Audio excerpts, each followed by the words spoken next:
Ndabaramukije bene data nkunda amahoro ya Yesu Kristo nabane namwe mwese aho muherereye ku isi yose. Muri kumwe na Françoise Habunayo. Suye guha icubahiro Imana data wa twese kuko isuye kutwemerera kugira ngo tugaruke hano tusangire ijambo ry'Imana. Imana ishimwe. Reka dusenge. Haleluya. Urakoze mwami Yesu kuko usuye kutwemerera ko tuba hano. Nuko Mana ndagushimiye cane kubw'iyi saha nziza duhaye kugira ngo tuvugane ku vyawe. Mwami Imana ngwino uduhezagire ubane natwe utugirire neza uzobukoze kandi uhezagire bene data bose bankurikira aho bari hose. Ubuntu bwawe Yesu Kristo n'imbabazi zawe zibashikiko. Urakoze kuvyumvise kandi bikoze ni mw'izina ryawe ryera Yesu. Amena. Haleluya. Ndabaramukije bakunzi. Yesu nashimwe. Narababwiye yuko kumwami Imana azoza arampa ubutumwa ariko nzoza ndaza hano kugira ngo tuganire ku vy'Imana yambariye. Uyu munsi rero Imana yampishuriye icaha abakristo bagendana kandi gishobora kubabuza no kwinjira mu bwami bw'Imana. Ico caha tugisanga mu ijambo ry'Imana. Ibyo Yohana yeretswe yahishuriwe abatazokwinjira muri Yerusalemu, abatazokwinjira mu bwami kwa data abaribo. Reka tubisome hariya mu gitabo c'ivyahishuwe Yohana 21 ku murongo w'8. Vyahishuwe Yohana 21 ku murongo w'8 haravuga ngo iki?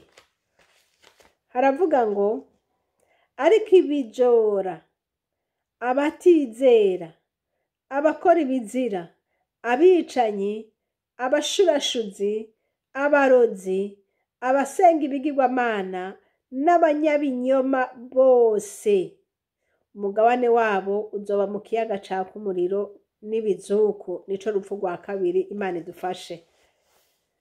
Hano tubonye liste y'abantu batazokwinjira mu bwami kwa data. Imana idufashe. Wewe mwene data urabe neza yuko ibi atakikuraba kirimwo, hanyuma wihane Imana ikugire neza. Nkuko muvyumvise rero ijambo ry'Imana ryabivuze neza. Abasuma, abarozi, abasenga ibigirwamana, abo bantu ntibazokwinjira mu bwami kwa data. Abakristo Imana ishimwe baramaze kwihana ibyaha byinshi, cane cane ibyo ibyaha by'uburozi, ibyaha by'ubusambanyi, ibyaha by'ububoregwe, ibyaha by'ibiki. Abantu benshi baramaze kuvyihana, ariko ikintu citwa icaha c'ibinyoma bene data ni ikintu Satani yamaze gufatiramwo abantu bitwa ngo n'abantu b'Imana. Kenshi rero iyo Yesu akugiriye ubuntu ushobora kuvyirengagiza, canke naho ugaca ugenda ugapfukama ugasenga, ugasenga ukamara n'iminsi ukisonzesha. Ariko nagomba nkubwire ngo kwisonzesha no gusenga cane no gukora ibindi bikorwa byose, ibyo bintu ntibishobora gukuraho icaha. Oya, ibyo ntibikuraho icaha, ahubwo ivyo bituma umuntu ashishikara kubandanya muri iyo nzira kandi akabandanya n'iyindi nzira. Nico gituma usanga uyu munsi hariho abantu bagendera mu nzira y'Imana, bakagenda mu gusenga, bakagenda mu rusengero, bakagenda gukora ibikorwa by'Imana, ariko iruhande y'ivyo kandi bakongera bakagendera mu bibi. Rero Imana irashaka ko mwene data wimenya, ukisuzuma, ukitahura, ukavangura ivyo bintu, ukavangura ibihwanye n'ibidahwana, ukavangura inzira y'Imana, ukavangura n'inzira ya Satani. Aba bami canke aba bantu babiri, ubwami bwa Satani n'ubwami bw'Imana biratandukanye. Naho ababikora ari bamwe, ubikora n'umwe, nshobora gukora ibyankwa n'inyonga z'Imana ahandi nkongera agakora kandi n'ivy'Imana ishima. N'ibintu usanga nyene bigenda bicangacanganye, ariko ubu turacari mu gihe c'ubuntu bene da. Igihe c'imbabazi nico twicayemwo, ariko kigiye guhera. Nico gituma ijambo ry'Imana rivuga ati subirayo, raba neza, vangura ivy'Imana ubihereza Imana, ibya Satani navyo umusubize. Niba uri umuntu w'Imana uca ubandanya muri iyo nzira y'Imana. Imana ishimwe. Nje kubasangiza intahe, iyo ntahe yaranezereye cyane. Ni intahe yamaze ngira ngo nka 2 semaines, amayinga 2. Urumva nyene ariko Imana amayinga 2 kwigisha kw'Imana si menshi. Imana ishaka kwigisha umuntu mu myaka 2, ishaka kwigisha umuntu ikintu ikakimwigisha umunsi umwe, ariko byose bishaka ko umuntu asobanukirwa neza ido nido uko ikintu kimeze. Nagomba rero uyu munsi tuganire ku kintu cerekeye icaha c'ibinyoma. Icaha c'ibinyoma abakristo dukunda kugwamwo tutabizi. Iyi nkuru ngira nababwire iri muri iyi ntahe yerekeye umuntu w'umumama n'umwana wiwe n'uyundi muntu, bari batatu. Uyo mumama n'uyo mwana bakoze ikintu bonyene babona yuko mu nyonga zabo canke mu maso yabo babona ko ari ciza. Bafata ikintu c'umuntu baragikuraho cari kiri, baragenda barakinyegeza. Bakinyegeje rero wa muntu araza arakirondera arakibura. Ariko icatumye bakinyegeza nuko babona yuko ico kintu uyo muntu gihava kimugirira nabi niyashishikara kuguma akibona. Rero baca barakinyegeza. Bakinyegeje wa muntu aragenda arakirondera aho yagisize arakibura. Akibuze niko rero guca abaza ati ninde yankuriye ibintu nashize aha anye. Arabaza umuntu wese abo yashoboye guhambya aho hantu, habura n'umwe avuga ati ni jewe. Habuze n'umwe rero, urumva nyene ko bitari bimworoheye. Iyo warondeye ikintu wagishize ahantu kakibura kandi bose ukababaza, ibibazo bishishikara kuba byinshi. Uribaza uti mbe n'umusuma yinjiye, mbega muri aba bantu harimo umusuma hanyuma akaba atavyemera, mbega nibiki. Ibibazo biba byinshi cyane. Hanyuma ba bantu nabo, wa mumama na wa mwana barahora ntibavuga. Hama rero harashika haciye nk'iminsi ngira nk'ibiri, ngo wa mumama Imana iciramwereka, imwereka yuko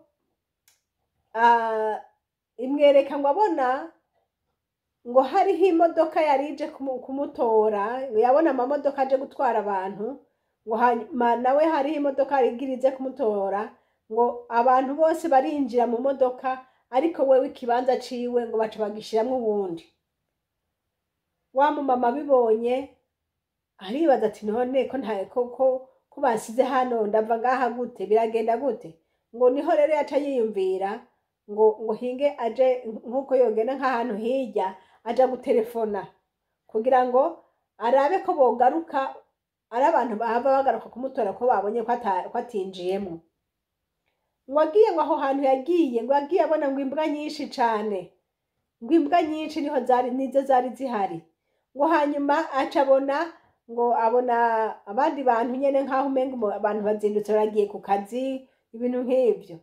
Ngo niho yaca yibuka rya jambo rivuga ngo abarozi n'abasuma, ngo imbwa ngo nibo bizosigara, ngo ntibizokwinjira muri Yerusalemu, ngo inyuma hazoba imbwa n'abarozi.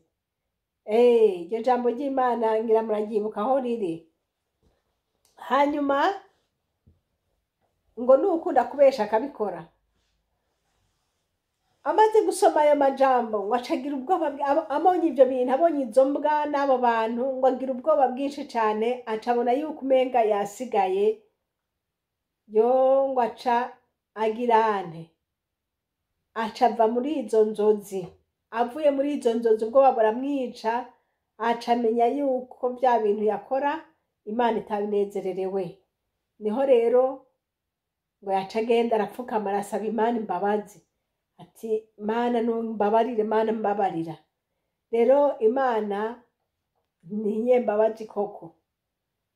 Imana ni inyembabazi, umuntu ayisabye ngo umubabarire iramubabarira. Rero nawe yizeye ati Imana yambabariye kuko nayisabye imbabazi.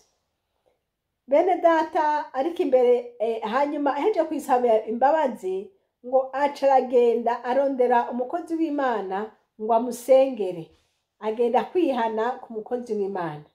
Wa mukozi w'Imana rero nawe aranka kumusengera, ngo amubwira ngo ico si icaha, ngo sindagusengera, ico si icaha kubera yuko wakoze ikintu ciza, kumukura iruhande ibintu vyamugirira nabi, mwagize neza, sinumva ko ico kintu ari icaha.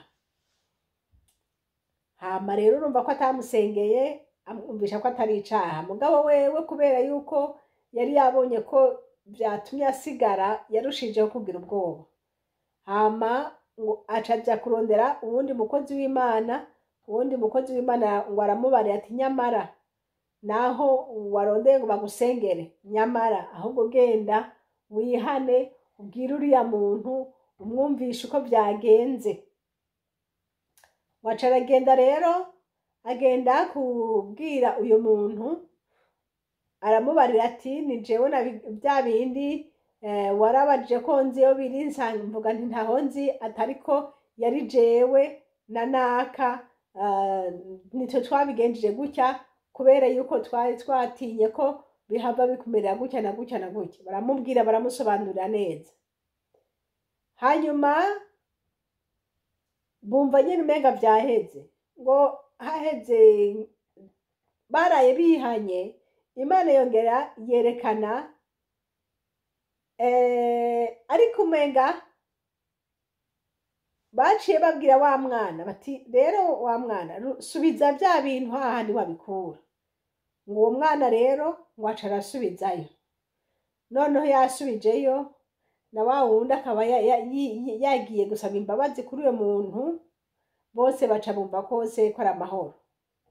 Barushizaho gushima Imana ko ku bintu byasubiye mu kibanza, ibintu nk'ibyo. Hanyuma wa muntu nyene ayongera abona vya bintu vyiwe, aratangara ati ibi bintu vyagenze gute, vyabaye gute. Hanyuma rero kubera yuko wa mugore rero niho yaciye aza aramubwira ati ni jewe narinze aho biri, umbabarire cane, narinze aho biri, hanyuma sinavyemera, ndakubesha mvuga ngo sinzi iyo biri kandi ndahazi, kubw'icaha nakoze ico, mbabarira. Imana yongera yerekana yuko noneho icaha kitarahera, kubera yuko wa mwana ataraza kwihana ngo avuga ati nanje mbabarira. Urumva icaha bagikoze ari babiri, cane cane n'uyo mwana yari yagikoze, kubera yuko niwe yabifasha arabinyegeza, kandi niwe yari yagiye arabikora niyo biri. Rero iyo bimeze uko rero wa mwana acagira ubwoba, yanka kuja kwihana, ariko aravuga ati nta none ko nabisubijeyo, yumva n'amahoro. Hanyuma rero Imana yongera kwerekana ngo bakoze ikibazo, ngo aronka rimwe n'inusu kuri 6. Bisobanurwa ngo ico gikorwa bakoze ego nivyo, babisubijeyo ego nivyo, ariko ntibahejeje kuko igikorwa nyamukuru cari icuko wa mwana agenda kwihana akemanga ivyo yakoze. Hanyuma rero bimeze uko, wa mwana ashishikara gutinya, yarasenga, yarasaba Imana imbabazi, ariko yaratinya kuko atarazi ingene bihava bimugendekera wa muntu ntiyabimenya ko ari we yabikoze. Hanyuma rero ngo iryo joro yanse kugenda, mugabo akaba yasenze Imana ariko yatinye kugenda ku muvyeyi kuri uwo muntu, ngo aca mubarira, ngo aca abona mu nzozi, ngo aca yerekwa wa mumama, aca yerekwa abona uwo mwana ngo hariho ahantu harunze impuzu nyinshi, ngo aca abona impuzu z'uyo mwana, ngo aca abona ipantaro iri kwa marabaga, iriko ibintu umega ni ibintu umuntu yasutse ko ibishanga vyera, tuvuga wasutse ko hasese ko ubuyi bwera canke hasese ko amata, ibintu vyera vyumira ku ipantaro yiwe. Niho rero yaca amubwira ati yamara mwana genda usaba imbabazi, kubera yuko Imana yerekanye yuko bidakwiye gusa gusubizayo, ahubwo bikwiye kugenda ukamubarira neza ko ari wewe ukamusaba imbabazi. Bene data, namwe murumva ingene bitari vyoroshe kandi bitoroheye uwo mwana, ntivyamworoheye na gato, eka nawe urumva ko bitokorohera. Hanyuma rero wa mwana araheba aririmbura, aragenda yasenze Imana n'ubwoba bwinshi, aragenda arabimubwira, hanyuma nawe aramubabarira. Amubabariye rero ngo Imana ica yongera yerekana, kugira ngo nyene konfirime, yerekane ko ico caha cababariwe, ico caha caheze, ngo aca abona ngo ari nkaho ngo aca arota abona ngo bari ahantu ngo ku musozi, ngo babona barashungurutse bashitse hari epfo mw'ibarabara, epfo cane. Hanyuma ngo aha hari epfo, ngo hari ibarabara, iyo barabara rero ngo ryarimwo imodoka, ngo hariho imodoka, ngo ikimodoka cirabura, ngo cari gisa nkaho umenga kimeze nk'indege, kujya kuntu ubona nyene indege imeze, ngo mugabo kitagira amababa. Urabona ucumenga ni ikintu kimeze nk'urufi kitagira amababa. Ngo hamaye nya modoka iranka kumutwara, yanse kumutwara, ngo aca rero baca uko ari babiri, baca basubira hahandi bamanuka, baca baraduga, baca basubira bavuye. Rero ngo basubiye bavuye birabagora cane, kubera yuko hajya kumanuka birorosha ariko kuduga biragoye. Baraduga, umwe biramworohera araduga, ariko wa wundi biramugora cane, ku buryo bw'uko ngo yaciye abona ibintu bimeze nk'imitamana ibiri iboshe hariya hejuru. Rero ngo baca barayifata nyamitamana gutya, barayifata nk'imigozi, irabafasha, baradugirako, hanyuma baca baraduga barashika. Rero uwo munsi uwo mwana yihana, niwo munsi Imana yerekanye yuko bavuye hahantu baduze, bavuye hahandi bari barakorokeye. Iyo nkuru maze kuyumva nashimye Imana cane, kuko nasobanukiwe neza ingene Imana yo mwijuru yanka icaha. Ico caha bari bakoze wamenga ni ikintu coroshe, ikintu mbega ikintu umundi muntu wese yokora, kandi akumva umenga nyene wagize neza. Rero igihe bigaragaye ko wagize neza, ntiba vyoroshe ko wokwihana gute kandi ubona wagize neza. Bene data bagenzi, dufise Imana isuzuma ibintu, dufise Imana ukubona kwayo gusumba ukubona kw'abantu. naho umutima w'umuntu ushobora kwiremesha, Imana ikora igitangaza, ikugira inama, ikugirire neza, iguhishurire uko yoyo ibibona. Kuko ijambo ry'Imana ryaravuze ngo umutima uribesha ngo gusumba ibindi byose. Yesu adufashe cyane. Wowe ugomba ukiremesha ukavuga uti ntaco nabibwiye pasiteri, ntaco nasengewe byaheze, ariko nagomba nakubarire. Imana data wa twese wo mwijuru iragomba ko umuntu yihana. Ko wacumuye ku muntu, genda wihane kuri ujya muntu nyene. Reka kwinyegeza mu kuja kubwira abandi ngo nakoze ibi, nakoze ibi, nakoze biya, nakoze biriya. Genda tumbera uwo nyene wakoreye ikibi canke wakoreye icyaha, umusaba kubabarire, kuko Imana yacu irakomeye kandi iraharira. Nagomba ndabibutse yuko hariho ukuntu umuntu ashobora kubigenza agatinyirira uyu mubiri, kuko abo bantu batinya ngo, uwo mwana yatinya ngo yo niyabimenya arankubita, yo niyabimenya mbega ndagira gute, yo yahora nkunda none guhera uyu munsi acanyanka, niyabimenya. Ariko mbe nkubarire, niba ugitinyirira ngo baca bakwanka, niba ugitinyirira ngo baca baguhana, niba ugitinyirira ngo bica bigenda gute, nagenda kubwire ngo no mwijuru ngomba utinye, no mwijuru ntibazokwakira. Ibyo utinya mw'isi urushirizaho kubitinya mwijuru, kuko mwijuru ntibazokwakira uri umuntu ukora gutyo. Ijambo ry'Imana riravuga ngo turi mw'isi ariko ntituri ab'isi.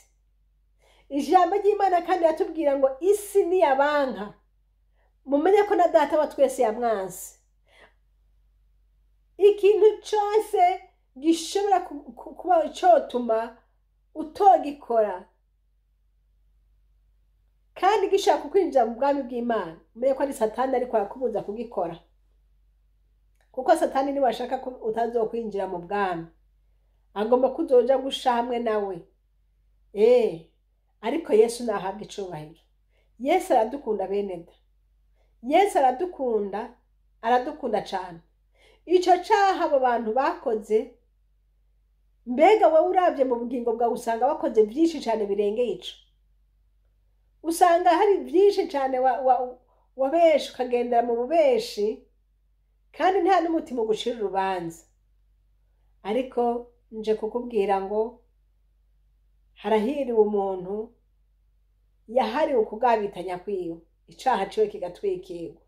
Hahirwa umuntu yahariwe ibyaha vyiwe. Haleluya. Hahirwa umuntu yahariwe icaha ciwe co kubesha. Ushobora kuba warabeshe kumva uvuga uti ni mvo nziza, wabeshe kumvo nziza, wabeshe kumvo mbi, data wo mwijuru niwe azoraba agasuzuma ibyo wakoze. Ariko ndakubwira ngo niba ijambo ry'Imana rivuga ngo abanyabinyoma ntibazinjira mu bwami, ndakugira inama mu nyonga z'Imana, usenga Imana iguhe inkomezi, ugende witature n'uriya muntu wabeshe. Cyane cyane yuko uwo muntu bishobora kuba muntu afise umutima wibaza cyane ati mbega ibi n'ibi byagenze gute, mbega byagenze gute, mbega byagenze gute. Nanone bigaba byotuma ashobora kwikeka ngo ngira ni naka yabigize, ngira ni naka. Ivyo byose biguja ku mutwe, kuko niwe wabiteye. Niwe wabiteye kumutera ivyo byose. Wogenda ukihanuka uvuga uti ni jewe, ntasubira kuzungurutsa umutwe ngo ngira ni naka, acamenya ko ari wewe. Rero uhoraho Imana ashimwe kubw'iyi nkuru ndababariye, ibatere kwihana, ibatere kumenya ngo nk'uko uriya muntu imodoka yamusize abandi bakagenda, niko inzamba ishobora kuvuga abandi bakaduga nawe ugasigara. Cyari ikimenyetso cyo kwerekana yuko abandi bashaka kugenda nawe ugasigara. Kandi nk'uko bamanutse hantu bakamanuka bagasanga hariho imodoka yindi iriya ni imodoka y'abadayimoni, ni imodoka ya Satani iba irindiriye ba bandi bagwa, iki bafata ibatware ibajane kubakoresha. abantu benshi base kwihana bashitse muri ya modoka Satani arabatwara, arabajana, arabakoresha. Nico gituma ubona umuntu atanguye kubesha womenga ni gitoya, ariko ejo azoca yinjira mu busambanyi. Avuye mu busambanyi aje usanga yinjiye mu kaboregwe, avuye mu kaboregwe usanga yinjiye mu kwiba. Ibintu byinshi byose bica bikorana, kuko abanze yamaze gushika muri terrain y'umwanzi, aca amukoresha icyo ashaka cose. Ariko umunsi uzokwirimbura ukavuga uti Mana Data wa twese, ntabaru nkuriyo nadimbukiye, ntabaru nkuriyo nagiye, mbona Satani yarambosha imigozi kandi byaranze kumvayo. Takambira umwami Yesu, bwira bene Data bagusengere, tabaza, kandi Imana yo mwijije gukurayo. Ariko niwiremesha ngo sikazima abandi batabibona, ndakubwire ngo uri kuribesha, kuko abandi ntaho bobibona ntaco bokugira. Oya, abandi naho bobibona ntaco bokugira, sibo bashaka kuguha amahoro yo mu mutima, sibo bazoshaka no kugutwara mu muriro, ndetse no mwijyo ntibashaka kugushikanayo. Ariko nico gituma rero abo bandi bihoze, ahubwo wowe rondera gukiza ubugingo bwawe. Yo Kristo Yesu, Yesu araje bene da, Yesu araje, Yesu araje, Yesu araje. Ndasuye gusemera mu izina ry'umwami wacu Yesu Kristo, wowe uri kuranyumva muri kano kanya, ni wihane icaha cose kikurega inzamba y'Imana itaravuga. Ni wihane, ni wihane. Ntiwuvuge ngo jewe ndakijijwe, jewe narabatijwe, jewe ndi umukozi w'Imana, jewe nkora ibi n'ibi. Ibyo wokora byose nta gikorwa na kimwe kizogushikana mu ijuru, haba na gatoyi. Ahubwo ikizogushikana mu ijuru, uzoshikanwayo mu ijuru yuko wizeye umwana w'Imana nzima asumba byose, yuko wizeye Kristo Yesu. Uzoshikanwayo nuko wakoze ibikorwa byo kugororoka. Ibikorwa byo kugororoka bizanwa no kwizera Kristo Yesu, yuko wihanye ibyaha byawe ukabireka ugakora ibyo kugororoka. Aho ariko nutabukora uko mu nshuti yanje, niba hari ico wicaye ku cyaha wicaye ko ukanka kucihana, umwami Imana arakubwiye ngo umnyene ucumva iyi mburi, Imana Data uyihereze umutima wawe ikugirira imbabazi. Bishobora kuba bigoye kuva hari ahantu wakorokeye, ariko Imana yacu ni nyembabazi, kandi Imana yacu ni nyarukundo, Imana yacu ni nyabushobozi. Kujya yarungikiye bari abantu ikabarungikira ya mitamana bakayikwega bakayifata ikabafasha bakaduga bakavayo. Kujya nyene niko nawe Data wa twese ashaka kukugira neza, akakurungikira uburyo bwo kuvayo. Yesu arafise ingene azobigenza kugira ngo uveyo. Wewe tabaza Yesu, tabaza Imana, kandi wihane. Imana yo mwijuru iguhezagire. Yari amajambo nariko ndavuga Imana yo mwijuru yambwiye gusangira namwe. Bene Data, ndagoma nsubire nongere mvuge, iyi Mana dusenga ni Imana ifise ububasha bwose, ishobora guhana kandi ishobora no guhezagira. Ishobora guhana, ishobora no guhezagira. Mu mwanya canongera ndabashingira iyindi ntahe y'ivyo Yesu yambwiye ku munsi w'ejo. Imana imbarira ngo nimbwira abantu yuko Imana izi guhezagira umuntu, kandi Imana izi no kumuhana. Mu video ikurikira muca mwumva iyi nkuru y'ivyo Imana yabeshuriye ejo. Imana Data bahezagire. Mwami Yesu urakoze kukugira neza bugaca bukongera bukira. Haleluya, ndagushimiye ineza yawe, ndagushimiye urukundo rwawe, ndagushimiye kuriho wamyeho kandi ugiruze.